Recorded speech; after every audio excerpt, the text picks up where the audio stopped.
dhaabbileen daldala kan ati dhaabuu barbaaddu dhaabbilee akkami?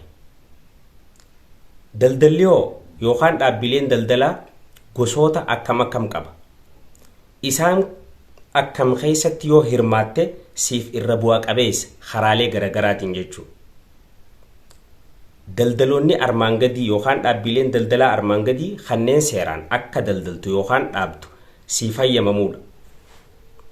Harka fuunee akkam jirtan daawwattootaa fi hordoftoota kiyya kabajamoo kanneen bakka garagaraa teessanii na daawwachaa jirtan hundi keessanuu bakkuma jirtanitti nagayni kiyya isinaa dhaqqabuun isiniin jechuu barbaada. Akkuma beekamu chaanaala kanaan chaanaala waa'ee barnoota diinagdee qabiinsa maallaqaa faayinaansii islaamaa chaanaala itti ilaallu. Kanneen hanga ammaa subscribe gootan maatii taatanii harka keenya dhuftan hundi keessanuu galatoomaan isiniin jechuu barbaada. Kanneen ammoo hanga irraa nuun argin subscribe godhaa like fi share godhuun maatii teenya akka taataniin isiniin jechuu barbaada. Duba arraan tana mata duree tokkoon nu qabadhee dhufe. Mata dureen keenya arraan tanaa daldala yookaan dhaabbii daldalaa tokko seenuun dura dhaabbileen daldalaa kan akkam faatu jira kan jiru hangamta akka beekna. Kanaafi waan kana fakkaatanirraa bal'inaan hallaallu tahaa na waliin tura.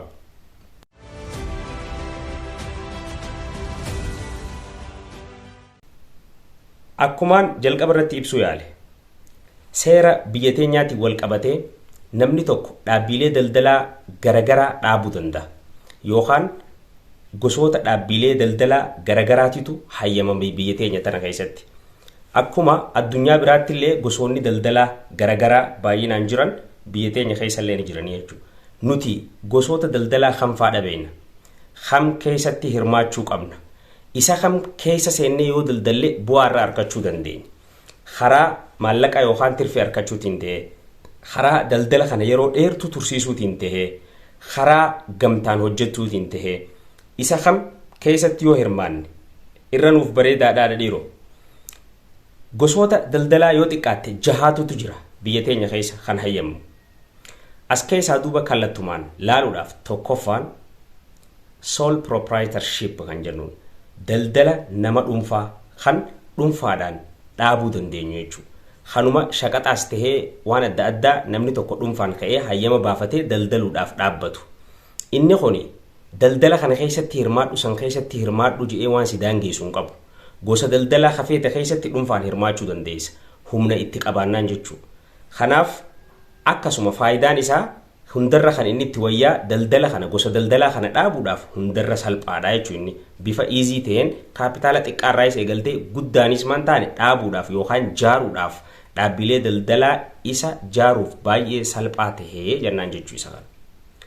Inni lammaffaan partnership jennaan.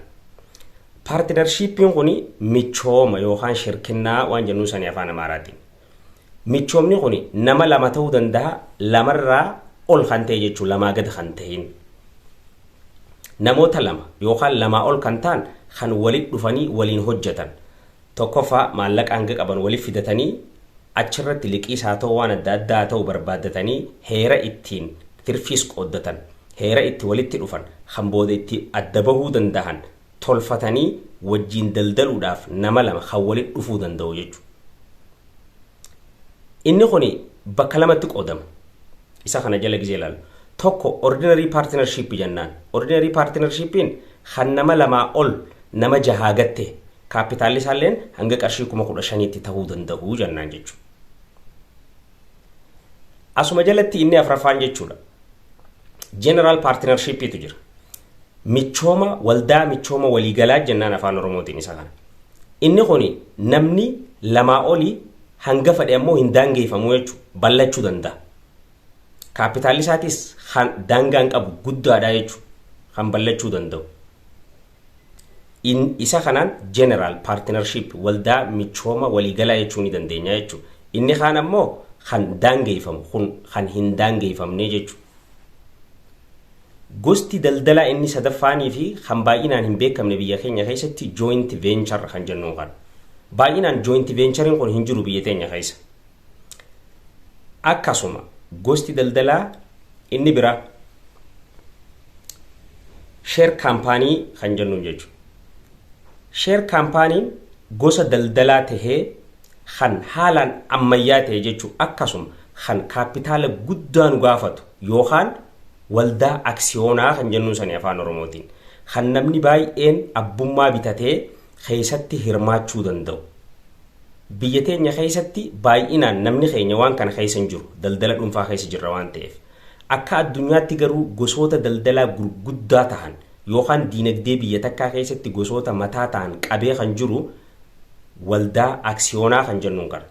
So waldaan aksiyoonaa kaampaaniilee yookaan kubbaaniyaalee gurguddaa kan akka faayinaansii, inshuraansii, baankii jechuu fedheeti faayinaansii gizeen jiru. Akkasuma waldaalee daldala gurguddaa irratti hirmaatan jechuudha. Daldala kaapitaala guddaa nu gaafatu irratti hirmaatan. Isaan kanaani sheer kaampaanii jennaan yookaan waldaa aksiyoonaa. Waldaan aksiyoonaa kaniin anis tahee atis qooda abbummaa seennee bitachuudhaan kaapitaala inni itti jalqabamu yookaan itti bal'atus ittiin gumaachuu dandeenyuun akkana jennaa jechuudha. Inni jahaffaatii fi kan dhumaa corporation jennaan. Waldaa hojii gamtaa jechuudha. Corporation kun waldaan hojii gamtaa kan jennu kun seerri isaatillee more international. Fakkeenyaaf amma Cooperative Bank of Oromiyaatu jira. Waldaa baankii hojii gamtaa Oromiyaa kan jennu kan. Baankiin kunuun silaa seera tajaajila baankiileen hojii gamtaa kannuu qaban akka addunyaatti guuturraa guututti kannaa hin jiru. Sababoota garaagaraa irraa kan ka'e jechuudha. So kanaaf inni jahaffaan waldaa hojii gamtaa kan jennuun kan. Kan namootan hojii dhabaa ta'an yookaan dargaggeeyyiin hojii dhabaa ta'an bifa imaaxaatiin haa ta'u imaaxaarra bal'aa ta'e jechuudha. Walitti dhufanii gurmaawanii itti hojjechuu danda'an jechuudha. Bu'aan inni jara kaanirraa garaagarummaan qabu fakkeenyaaf jaarmiyoota akka paartinarshiip yookaan michoomaa jennisan irraa garaagarummaan qabu kafaltaa taaksii irratti illee inni kun irra wayyaadha jechuudha. Kaanirra akkasuma kafaltaa taaksiitiin kan akka malee guddaa ta'e isa sheer kaampaanii yookaan waldaa aksiyoonaa jennuun sani. Akkasuma jaaruufis yookaan dhaabuufis baay'ee ulfaataa kan ta'ee fi yeroo kan fudhatu waldaa aksiyoonaa kan jennuun kana jechuudha. Kabajamtootaa fi jaalatamtoota hordoftoota kiyya sagantaan gosoota dhaabbilee daldalaatiin wal qabsiisee gabaabsee isinii dhiyeesse kana fakkaatti.